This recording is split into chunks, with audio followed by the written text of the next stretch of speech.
Here's a 16-ton unit, and we get a code that indicates that it's either the driver board, the inverter board for the fan motors that drives them. We're just going through the pinout connection and recording our readings on like the U, the V, the W, the P that you see back there. If it will focus, there you go, back in there. Now the hard one was to get was the board that was just in here, because you're stuck by these short wires right here that don't let you swing this out. In the later year model version, they actually have this on hinges, and it's really nice. They give you nice long wires, and you can just open it like a door. But this was one of the early models from years ago. This was one I installed a long time ago, and this one doesn't have that privilege of just being able to swing open.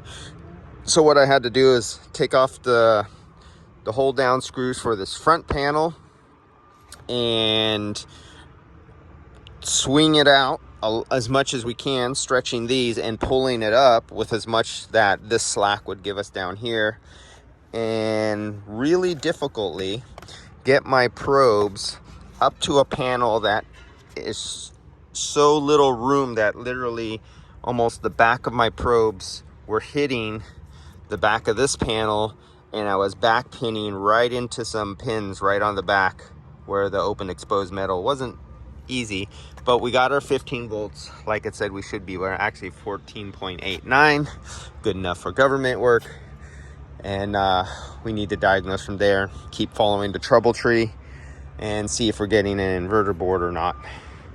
And there was one more sensor. I remember on the trouble tree, I think there was a sensor that was a possibility. We have to connect to that and take the ohm reading off the sensor and make sure that's good. But that's about it. That was one of our late afternoons before going home, and a little call. All right, see you guys later.